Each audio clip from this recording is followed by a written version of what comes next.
Welcome everyone, I'm Forman. Today we have Nick Baines with us and we want to talk with you about the Real Offsite Coaching program, specifically Real Offsite Coaching kiteboarding in South Africa. Nick, let's jump into Real Offsite Coaching first and then we're going to South Africa second. So let's talk a little bit about Real Offsite Coaching and kiteboarding and what people get out of that experience. Yeah, so with Real Offsite Coaching, what you're going to get with that experience is we bring the gear to the location for you, and we're kind of like a guide to get you around the location. We have expertise on all the different spots to ride while we're at that location, in this case, South Africa. And we're going to set the gear up for you. We're going to get you on the water, make sure you're safe, and you're going to learn new skills while you're in this new location.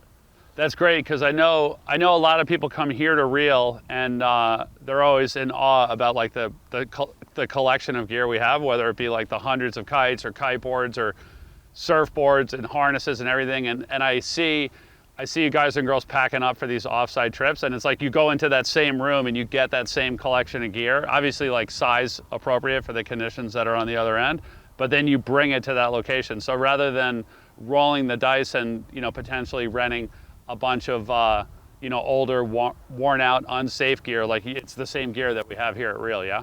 Yeah, it's the same gear that we have here at Real. So you're going to be able to trust the equipment. When you take a Real instructor, you're going to have the best instructor in the world with you. So you're not going to location trying to find a good instructor. You're going to have the best in the world.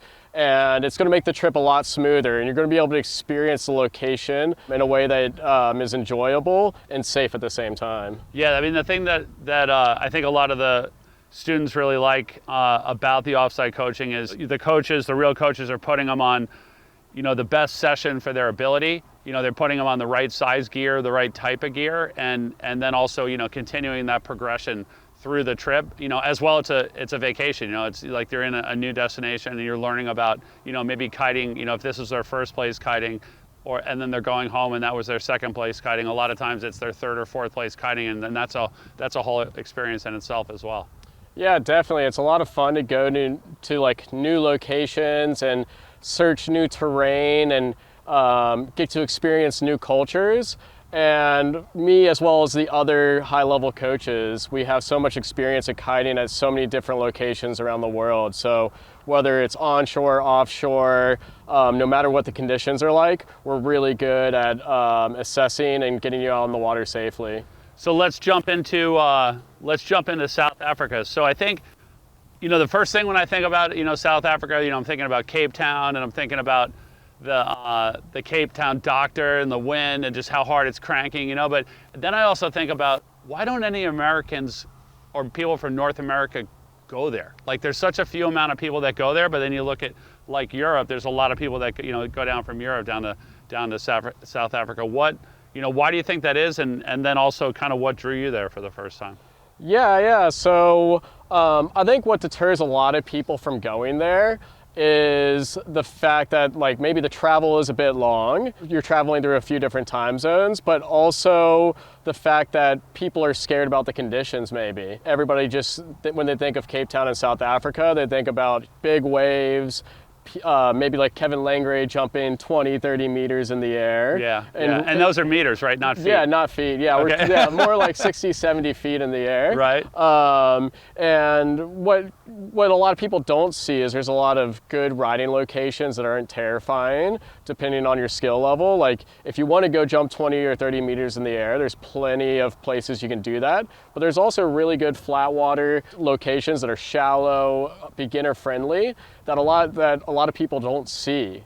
So I think a lot of Americans and people from North America are missing the exposure to those conditions. Yeah, because they're only seeing those 30 plus knot days in the surf with the mega loops, and you don't really see anything else. No, that's 100% correct. What we can do, depending on your ability level, is we can take you, if you're a beginner, we can take you to these flat water lagoons that are great. They have great conditions, usually about 20 knots every single day, sometimes more. But also, if you're more intermediate to advanced rider, we can go to wave locations if you're interested in trying to ride some waves. Otherwise, if you want to get out there and learn how to do 8-second jumps with down loops and travel long distances, or maybe even some mega loops, it's the best place in the world to do it. And that's why a lot of people are training, that time of the season, yeah, like for that discipline of the sport at, at that location. Yeah, definitely. I would say there's got to be at least 2 to 3 dozen professional kiteboarders that I see there while I'm in South Africa, and they're all there to train because the conditions are so good. So you touched a little bit on the ability point, so like, beginner, intermediate, or advanced, like kind of what would you set as like the base ability that people would want to be? Like, can you go there as an absolute ranked beginner and learn, or would you want to have a little bit of ability under your belt before you got there? Anytime coming into a lesson or an offsite, it's good to have a little bit of a base layer, whether it be like flying a trainer kite or maybe even just watching our Zero to Hero DVD on our website. Right. But it really isn't necessary. There's locations just about 20 to 30 minutes away from the main part of Cape Town that are excellent for complete beginners. Wow, that's something that you never see, like in the media. Again, like just going back to all you're seeing is mega loops there. It is, yeah.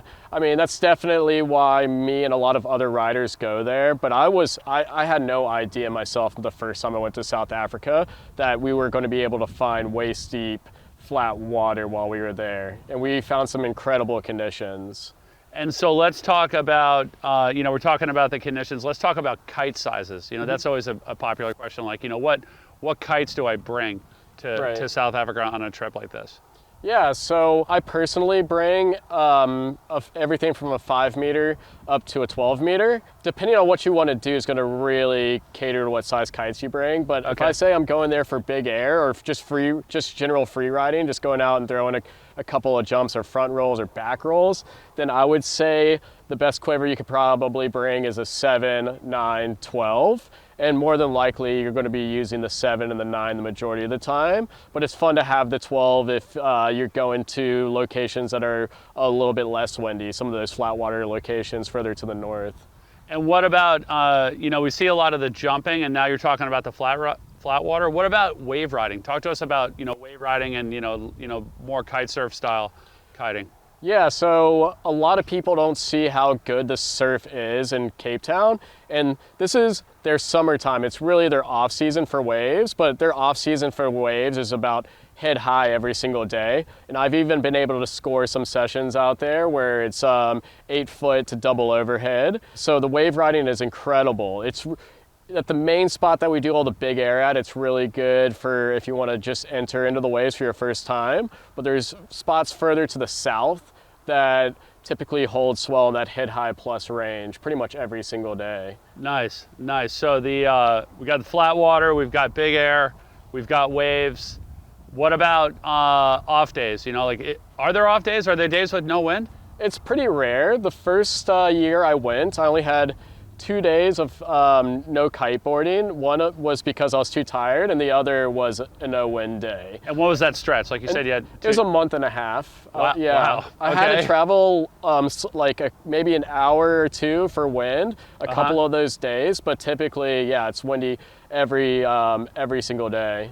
And what, if there is, let's say you have one day out of your trip, what are you going to do? Like, if you're down there with some students, that are doing offsite coaching, what sort of activities are there on offer for you to do to kind of like round out that trip with a little bit of a cultural experience? Yeah, so Cape Town is an amazing location. I would say the biggest highlights of Cape Town are going and visiting the waterfront. There's a lot of really cool shops there, a lot of really cool things to see. There's also Table Mountain as well as Lion's Head Mountain. Some of the best hikes I've ever done, extremely beautiful. The coastline is just insanely beautiful with so many different hikes that you can go on that are incredible. And then another major attraction in Cape Town are the vineyards. So there's over 200 vineyards just in Cape Town alone with with an amazing wine selection. So it's pretty fun to go and visit those, or maybe even go on a safari if you're adventurous. Yeah, I know a lot of people think about that when they're thinking about going to Africa, are the safaris. Yeah, it's definitely a big attraction there. Yeah, so there's plenty to do in and around Cape Town as well as the rest of South Africa. Now, what would you say the season is for going, like, when people want to think about this offsite coaching experience and, like, meeting up with you down there and, getting the inside guide around the whole scene and on the water, off the water, like what's that season, where it's going to be worth leaving here to go there? Yeah, so the best months I would say are December, January, and February. During those months, you're going to have the most consistent wind. You're going to have temperatures typically in the mid to upper 70s as your high. It barely ever rains there during these months. Maybe once a month you might get a cloudy day, but the weather is amazing and the wind is incredible. And like I said, you get really great off-season swell too. That a lot of people miss out on. So I would say those 3 months are the best. And what about, we talked a little bit about kite sizes. What about temperatures, like air temperatures, water temperatures? What sort of wetsuits are you bringing and wearing? Yeah, so like I said, the air temperature typically ranges between 75 to 80 degrees, and the water is typically in the upper 50s to low 60s. If there's a bit of swell, it brings in cooler water. So I recommend just bringing a 4-3, just any 4-3 would do, okay. And you'd be perfectly comfortable in that. That's what I take, and I use it pretty much the whole time. Nice, nice. Well, that's awesome, Nick. That's a great roundup of what's going on down there and what the real coaching, offsite coaching program offers, like kind of add to the experience. The one thing that really surprised me was the ease of getting there. When I was asking you, like, hey, how are you getting there? Because in my experience, it's always been flying to Europe and then doing a bunch of connections to get down there, like just an absolute mission to get down there. Talk to us about the flight that you're taking to get down there. Yeah, so I'm flying out of New Jersey, and it's a United flight. It's extremely simple. I'm flying directly from New Jersey to Cape Town with United on a 787 Dreamliner. It's a perfect plane for a long travel. It's about a 15-hour flight. Okay. So it's not the shortest flight in the world. Typically I bring like a book or something, and the time seems to pass by pretty fast, especially when you're heading to a location like Cape Town. Yeah. Now in New Jersey, you said that was Newark Airport where that flight's out of? That is correct. Okay. No, that's great. I mean, just the ability to get yourself to Newark and then get on one plane and then you get off and you're there is a huge improvement over like kind of what it used to be or kind of what the stories are out there. Oh, definitely. Yeah, I typically have flown through North Africa, and then that will bump your travel time up over 24 hours easily from there. Yeah, the United flight, it's so nice. They allow 2 check bags, a carry-on, and a personal item, so it's easy to bring all the gear you need. Nice, nice. Well, hey, Nick, thank you so much for joining us, and thank you for filling us in on the Cape Town scene and also what real offsite coaching can add to it. If anybody out there has any questions about going with us to Cape Town with an offsite real coach or any of our other sites that we teach at, you can always give us a call at the shop, 252-987-6000, or look us up online, realwatersports.com. Thanks for tuning in. Thank you.